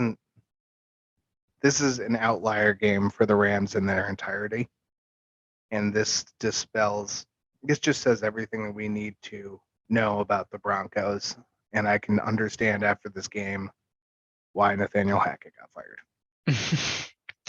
I'm just being honest. Yeah. Just being honest. I mean, the Denver defense, which has been amazing, I don't know, amazing might be a bit much, but very good all season, Right. was nowhere to be found. Not at all. Nope. Nowhere in vicinity. The offense for him wasn't much better. When you look, this game was just like, You're an irresponsible ass, and my wife probably got sick because of you. that was what I was thinking. Like, if you're a Broncos fan, right? Like, all right, bye. You need some kind of change. Russell Wilson, 15 for 27, 214 yards, 1 touchdown, 3 interceptions. 3 interceptions.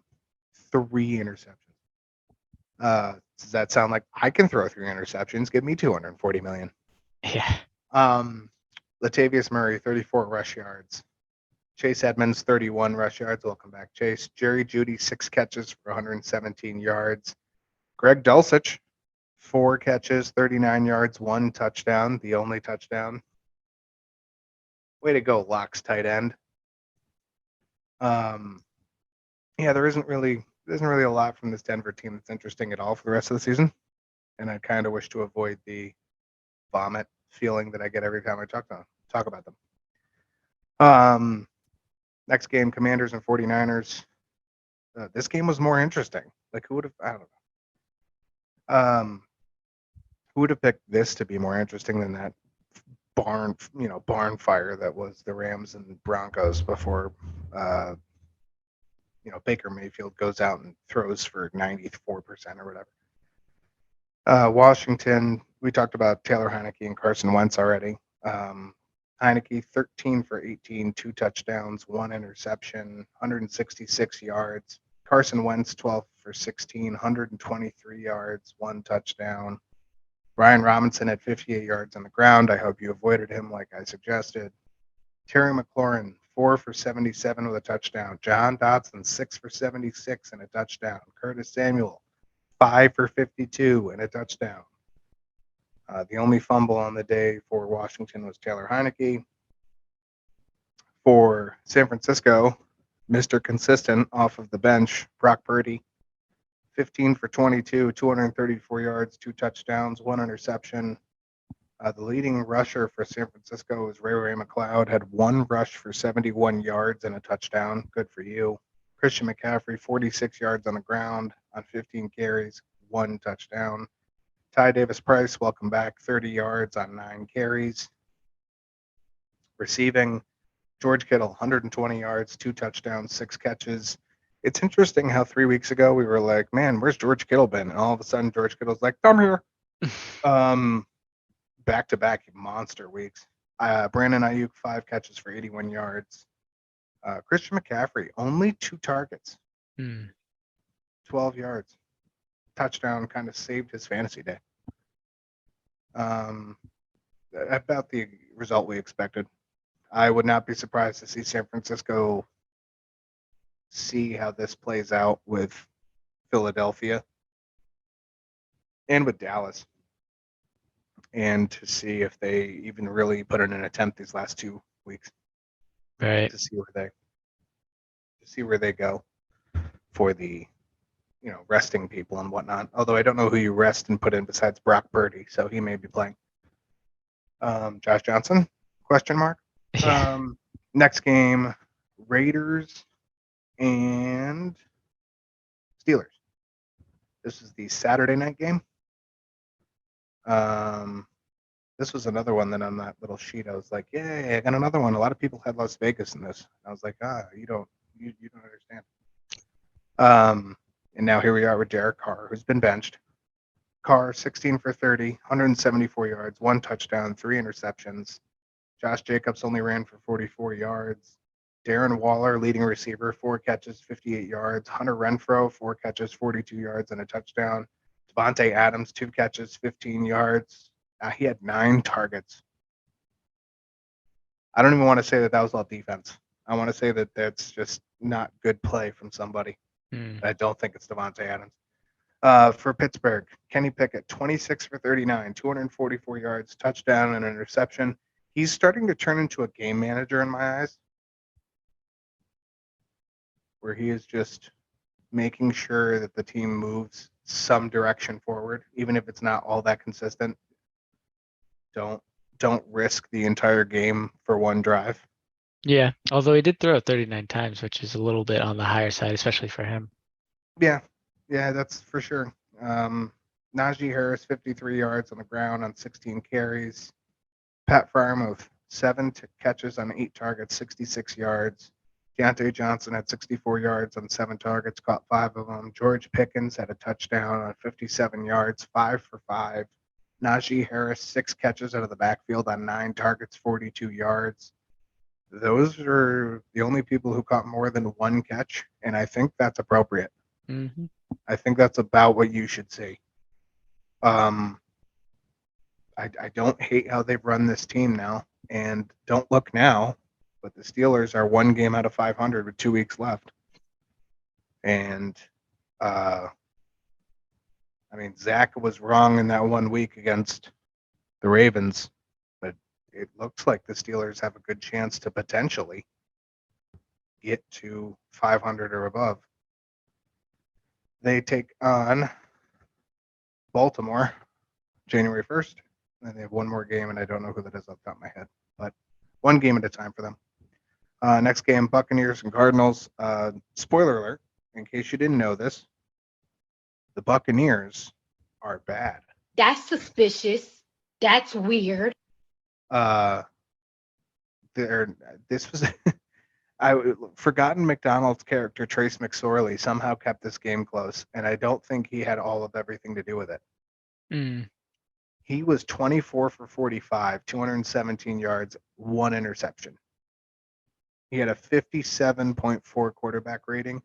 His QBR was 11.5. That spells you should have gotten your ass kicked. Tom Brady was 32 for 48, 281 yards, 1 touchdown. So just that right there should be everything you need to know. If I didn't tell you the score of this game, it would be like, oh, Tampa Bay won, by 2 touchdowns. He had 2 interceptions. His His QBR was 34.3. His rating was 71.6. Leonard Fournette, 72 yards on the ground. Rashad White had 36 on the ground. He also caught a touchdown, 17 yards in the air, 4 receptions in the touchdown. Leonard Fournette, 9 catches on 10 targets, 90 yards. Russell Gage, 65 yards on 5 targets. Chris Godwin, 63 yards on 8 catches. Excuse me. Where was I? There it is. For Arizona, Trace McSorley, I went over his stat line. Hopefully he can help the Hamburglar in next weekend's episode of McDonald's Characters in the NFL. James Conner, 15 carries, 79 yards, and a touchdown. He also had 7 catches out of the backfield for 41 yards. Greg Dortch, Torch and Dortch, Yeah. 11 targets, 10 catches, 98 yards. I don't know why when they switch from Kyler Murray, DeAndre Hopkins all of a sudden becomes non-existent. And I shouldn't say non-existent. That's a lie, because he had 10 targets. He isn't given anything. It's like they don't take him seriously all of a sudden. Mm. It's like they're like, oh, it's just, they just throw it out there, get him happy. We'll give him some targets. I'd be surprised if I wouldn't be surprised if he's on an injury report by the end of this week, just because he doesn't want to have to play with these guys because he's wasting his time, and that's so sad.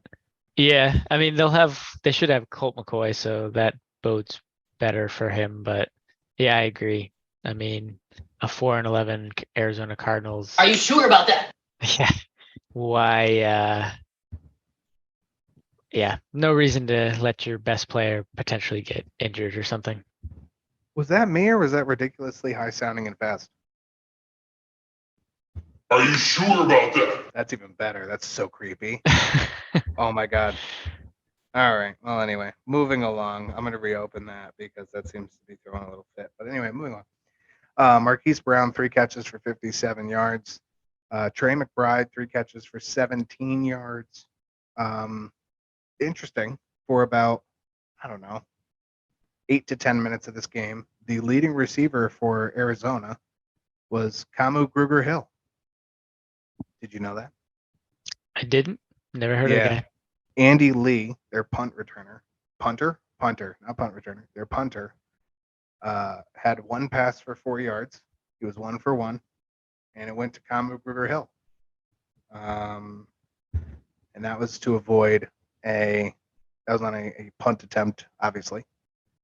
And he just threw it to a defensive player who's the leading Arizona receiver. And I was like, oh, that's funny. That's good. Same amount of yards as DeAndre Hopkins on That's right. 9 less targets. That's right. Mm-hmm. Hopkins 1 catch for 4 yards. It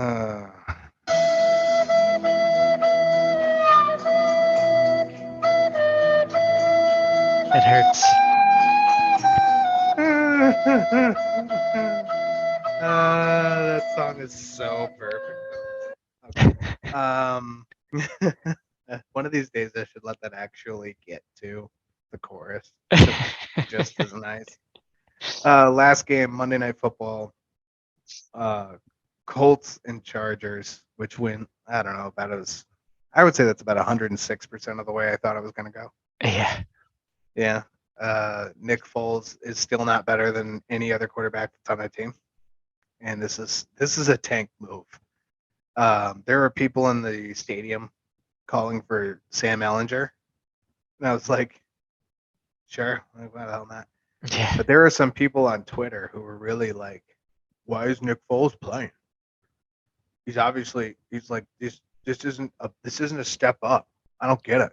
Are we supposed no, you're not supposed to at all. This is not a team that belongs winning at all.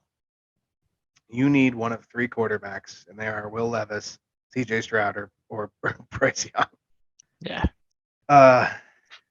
Los Angeles, Justin Herbert, 24 for 31, 1 interception, 235 yards. Austin Eckler, 2 touchdowns on the ground, 67 yards, 18 carries. Had 4 catches for 12 yards. Keenan Allen, 11 catches, 104 yards. Mike Williams, 4 catches for 76. Who was my start of the week for this? Do you remember? I feel like it was Keenan Allen, but I could be wrong. I do not remember. Oh no, that's right. It was Zach Moss, which also wasn't a bad play. I mean, not at all. I wish he could have been more involved in the pass game, but then again, it was still Nick Foles, and he wasn't good. So, Nick Foles, 17 for 29, 3 interceptions, 143 yards. Filled out the wrong side of the stat sheet. Yeah. Zach Moss, 12 carries, 65 yards. They should have run it with him more. I just don't. 12 carries against the 29th or 30th ranked team versus the rush. Only would have loved to see what Jonathan Taylor would have done. Jelani Woods, 3 catches, 43 yards. Like I said, Nick Foles loves his tight ends. It showed a little bit. Michael Pittman, 4 catches for 39 yards. Alec Pierce, 3 catches, 26 yards. Paris Campbell, 2 catches, 19 yards. No one else did anything notable. Noticeable too. Chargers locked up a playoff spot with this. The Colts locked up still being a sad team with this. But that is all of the games that we went through on week 16. The fantasy flyer results. I destroyed Taylor because he had three goose eggs. I crossed out Juwan Johnson. Marquise Goodwin got him a goose egg. Hold on. Let's just open it up and really go to the sadness. I'm really tailing off here. But I had a hot streak there. Well, and to your defense, Hunter Henry left injured. So Marquise Goodwin, goose egg. Hunter Henry left the game before catching anything. That was in the second quarter. Juwan Johnson, I crossed off for both of us because it's the same number. Deion Jackson didn't play because you said this. He got into an argument with the coaching staff and threw a little hissy fit, and they were like, well, then congratulations, go get dressed because you're not playing. Yep. So the only person who scored for you, crossing out Juwan Johnson, was Darius Slayton, who had 11.9. I had Zach Moss, who went for 8 points. Nelson Aguilar, who had a goose egg. Juwan Johnson, who had a 0. Byron Pringle, who had also 8 points, I believe. No, 5.4. That's a lie. And Ray McLeod, who went for 13.1. So I got the win. To the final part of the show. I think it's the final part, right? Yeah. Final part. Name game, waiver wire edition. Take a few minutes. I'm going to let you ask me questions and let these things play themselves out that way. Sure. So we've seen usage uptick with Algier over the past couple of weeks. Zach Moss seemingly taking over as the number 1 running back for the team. Would you rather have Algier or Moss? Algier against Arizona, Moss against New York Giants next week. Judging by the hissy fit that Deion Jackson threw, I imagine, and how well Moss did, I imagine he will probably continue to be the back 1. I like that matchup against the Giants better, but again, there's really, I don't know. Cardinals aren't exactly great against the run either, so. Yeah, I have Cardinals actually ranked 28th and Giants ranked 16th against the run. I think for me it's Algier. Given the snap count that we've seen Tyler Algier have, I'm going to go with Algier. Yeah, and some involvement in the passing game. Moss capable catching back, but wasn't too involved there. I think I like Algier. I've been kind of targeting the Arizona defense lately. How about James Cook or Rashad White? Cook against Cincinnati, ranked 8th against the run. White against Carolina, ranked 14th. Neither one really leaves my fancy super tickled. Interjecting Algier, I'm going Algier. I'll even take Hassan Haskins over both of those two just because of the opportunity that he has. Yeah. Whereas White and Cook are both splitting with respective other pieces. Yeah. If I had to pick between the two, I'd take Rashad White just because he has a bit more exposure. It seems like eventually the Tampa Bay needs to go to him. So I feel like that's a little more my style. And Carolina isn't amazing. So I'll give it that. Yeah. All right, couple other names of note. Chuba Hubbard getting a pretty decent timeshare. Did well last game, obviously. Gus Edwards seemingly in a timeshare with J.K. Dobbins. Those are some options that are at least available in a decent amount of leagues. Moving on to wide receiver, Jahan Dotson or Michael Gallup. Dotson against Cleveland, ranked 8th against wide receivers. Gallup against Tennessee, ranked 31st. I think game script is going to make this tough for Gallup. But then again, it's also tough because I'm going to assume there's no Tony Pollard tomorrow night. No practice all week. I mean, he doesn't necessarily need it, but again, you're to the point where what are you going to risk? Some depth in the playoffs? That's not very smart. I don't think he plays. So there's a couple more passes there, but this is one of the things where I think Cleveland and Washington could be a little closer, and that would mean there should be some more spots open up. Plus, we've seen Dotson be a little more effective. I may regret this because Gallup scored a touchdown in back-to-back games, but I'm going to go with Dotson.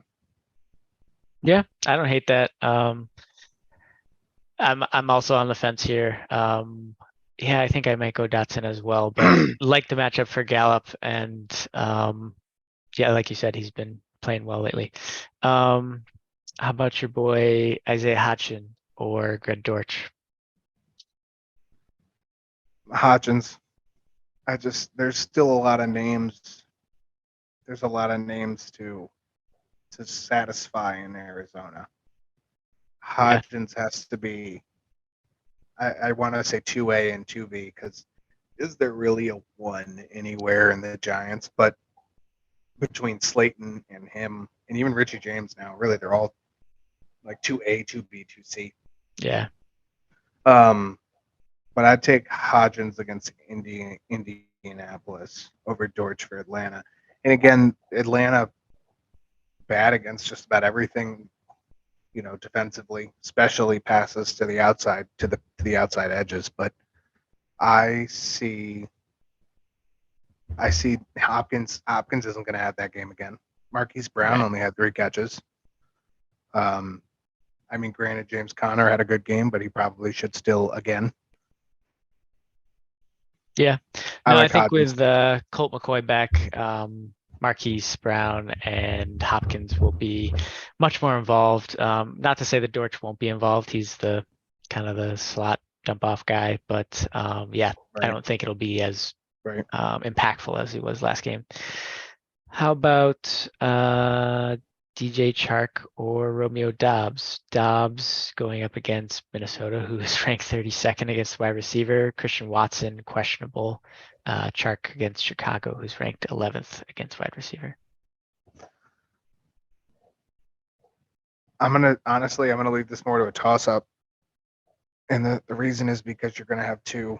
Dobbs isn't gonna be the 1 for Green Bay. No.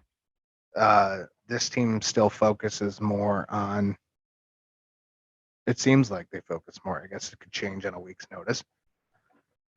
Minnesota's 32nd, but most of that has been against just high-powered offenses that have thrown the wheels off of them. Philadelphia, Dallas, they didn't get blown. They didn't really get the wheels passed off them by Green Bay the first time they played. I like Chark's exposure in the pass game the last 3 weeks. I'm not going to hate either pick. If I had to personally make a pick, just because of the way the passing game has been going, I'll take Chark.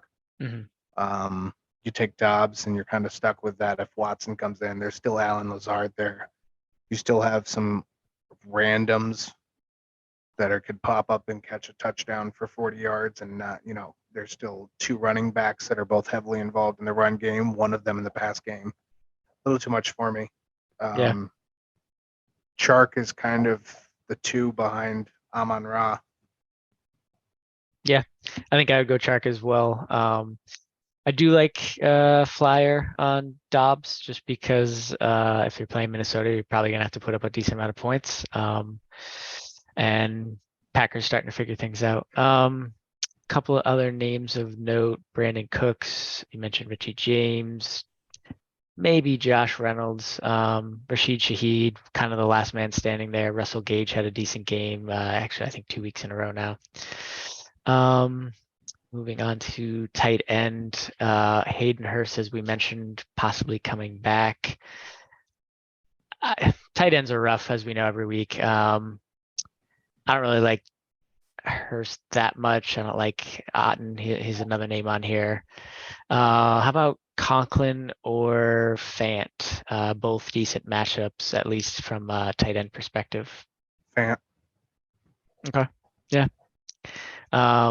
Conklin might see better days since White's back, but there's a lot of mouths to feed there.